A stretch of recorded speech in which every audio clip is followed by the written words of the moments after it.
Rally पर rally भइल, प्रचार प्रसार चुनाव भइल, आ प्रोटोकॉल न भइल जैसे कोनो पुराना घाव भइल।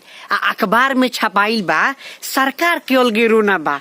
आ छते पर छठ करियो कादो घाट पर कोरोना बा। छते पर छठ करियो कादो घाट पर कोरोना बा। मुंह में पुआ भरल बा, सरकार एकदम घुआ बा। आ खाली पर्वे तीज में निकलता कोरोना ई दुमुहा बा। सोझा जल्दी आवत ना, लुकाइल कोनो कोना बा।